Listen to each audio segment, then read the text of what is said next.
Hi everybody, welcome to Tales from Westwick, episode 6, and today I'm going to give you lots and lots of updates all about our chickens basically. We've had them for about 7 weeks now. We're keeping a log of how much food they're taking, how much bedding they're taking, so we can roughly work out what it costs to keep them for us. And I just wanted to kind of tell you how it's going and tell you a bit about the eggs and some of the egg problems that we've had and what we've done about them. So, as you might remember from an earlier episode, we have 4 chickens. They're all hybrids. We took the decision to get hybrids for our first ever chickens, so they'd be a bit more robust. They'd be reliable egg layers, and so that we could sort of learn how to do the job of looking after chickens on breeds that were sort of reliable, I suppose. They are quite docile, they're not going to run off, they're not skittish, they're not going to attack us, there's no cockerels, it's just chickens. So far that's going pretty good, and I'm definitely sort of thinking, you know, in a year or 2 years or whatever, that we will expand the flock. We will possibly look at getting single breeds, heritage breeds. If I felt confident that a cockerel or a rooster wasn't going to upset our neighbours, then yeah, in a couple of years I would absolutely be looking to get a cockerel and expanding, but we'll see how it's going to go for the next kind of year or so first. So we are now getting 4 eggs a day, which means that everybody is laying, and I mean October is pretty late, so I'm sort of hoping that if we keep supplementing their feed well, then they might lay through the winter, which would be fantastic. We are no longer buying any eggs from the shops anymore, and so we're getting about 28 eggs a week, which is a lot, but we eat a lot of eggs in our family, and we are mostly getting through them actually. So it seems to me that 4 birds, 28 eggs is probably about right for us. You may remember from a previous episode, I had an egg, a chicken that we thought was eating eggs. So we have Flappy, who was laying eggs overnight and still does, thanks Flappy. And one of the chickens we thought was eating eggs. Well, now we're not really sure what was happening at that point. So Flappy was definitely laying overnight, but we found a couple of eggs that were lying on the floor underneath the perch or had rolled out of the nest boxes. So now I'm thinking maybe somebody wasn't pecking into them. Maybe they just got a bit smashed or a bit broken when they rolled out of the nest box.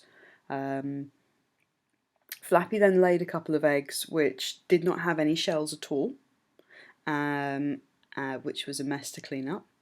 And she then laid an egg with a really soft shell. Then she laid a giant egg, which I will now put up a photo of.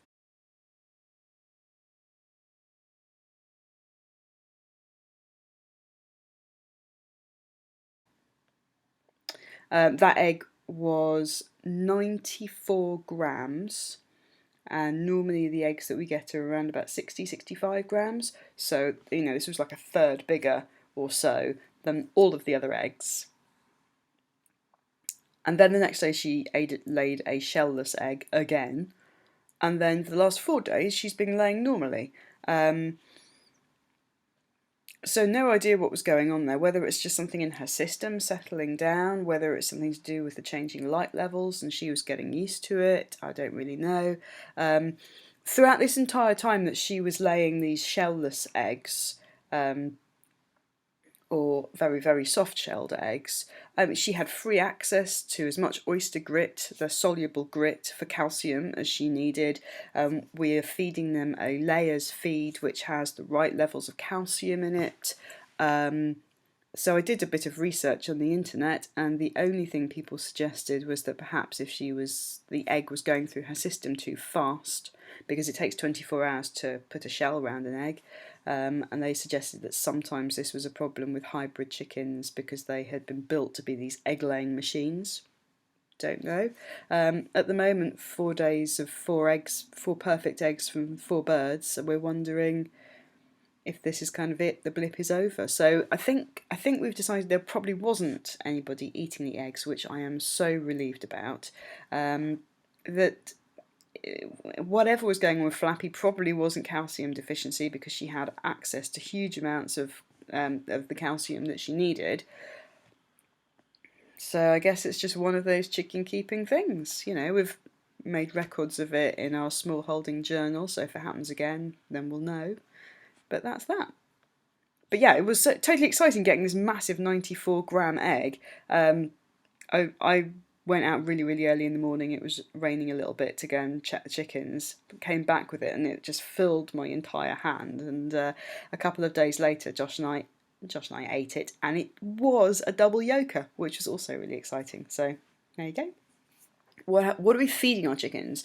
So for the most part, our chickens get like a commercial laying feed, an organic commercial laying feed that is made locally, that we buy locally, and that has the correct percentages of protein and calcium and the other vitamins and minerals that chickens need. Really looking at sort of 16% protein in a feed, and I think that's part of the reason that we're getting kind of eggs pretty reliably now, and really, really high quality eggs as well, which is great. Now that we're going into winter, I am supplementing their feed, so we have some wheat or corn that we buy from a local farmer. Hi Catherine, if you're watching. And also black oil sunflower seeds, and these are, so normal sunflower seeds have got black and white stripes. These are just completely black, and they've got a softer husk to them, but they've got a really, really high percentage of protein in them. I think it's about 15% protein, which means it's a really, really good winter supplement and a really nice treat for the birds. And at this stage, they're still getting quite a lot of sort of allotment scraps, you know, kind of peelings from carrots and things like that. You are not allowed to feed chickens things that have been inside your kitchen, but you know, if you have a friend who has an allotment like we do, then they bring some marrows over for us, and before we take them into the kitchen, we can just chop off the bits that we're going to feed to the chickens. I don't go overboard on feeding them these sort of scraps, because ultimately I don't want them to be eating the wrong ratios of sort of protein and things. There we go. I was going to talk a little bit about our current regime for the chicken house and how we keep it clean. So we clean it out once a week, take all the bedding out and all the poo out and scrape down all of the perches. And then we're using diatomaceous earth as a natural mite repellent. And you can put it in their feed, although we haven't been putting it in their feed, but you can do. Put it in their dust bath so they can work it into their feathers. So we're using diatomaceous earth as our sort of first line of defence against mites. Secondly, I'm using a lot of dried lavender. So we grow a lot of lavender in our herb patch, and some years I make sachets of it and put it in with our clothes, and some years I don't get round to it. But at the moment, we're taking a few sprigs down every time we clean them out and putting it straight in the nesting boxes. And this is doing two really cool things. So the first thing it's doing is that the smell of the lavender is really relaxing for the chickens, and it makes sure that they're not stressed, which is really nice. And obviously it's a pest repellent, but the other thing is that when you go to clean out the chicken coop, it basically just smells of lavender, and that's really, really pleasant and really, really nice. And otherwise a quite potentially disgusting job, it's quite nice now. So there you go. I think the only other thing I wanted to say about the chickens, and the other reason I'm really enjoying having them, is just the composting. My goodness, you know, we are producing all of this amazing composting material. So both the stuff that we're taking out of their hen house once a week is full of nitrogen, full of carbon. It's got the right ratio of nitrogen to carbon to rot down over the winter into fantastic compost. So that is really awesome. But also, one of the things that I do is that every time, so the once a week when we clean the hen house out, I also add straw that we buy from a local farmer. Hi Catherine, great straw.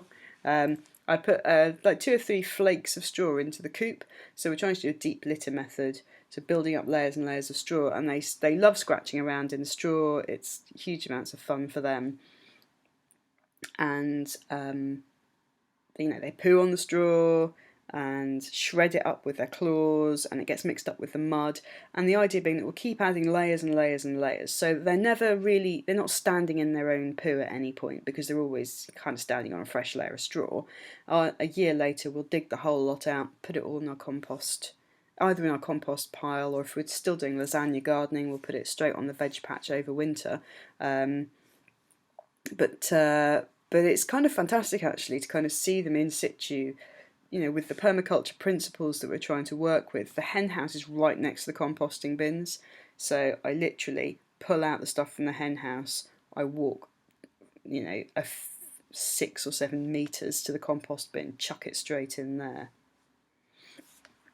And being able to get, so permaculture principles talk about getting a yield from what it is, from the energy you're putting in and the work that you're doing. You're looking to get a yield or a production out of it, and being able to take eggs and compost, or manure as what is being produced by our hens is really cool. I feel like there's a really awesome system that we're building up to working in here, with the garden and with the animals. So that's it. Oh, the other thing that we do is that we probably go down 3 or 4 times a day over the course of a day, possibly more, checking for eggs, making sure they're okay, taking them treats, letting them in and out, and just kind of generally looking and seeing what's going on.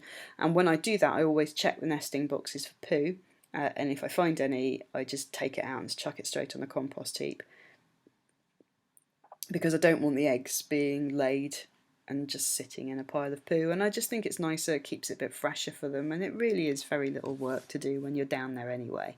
So that's how we're doing. 6 or 7 weeks into chickens, all 4 of them are laying. It's October, so hopefully they'll be going all the way through, and yeah, we're really enjoying it. We're feeling we're getting a lot out of it. We're getting great eggs, great manure. Rafi is absolutely adoring having chickens in the back garden. I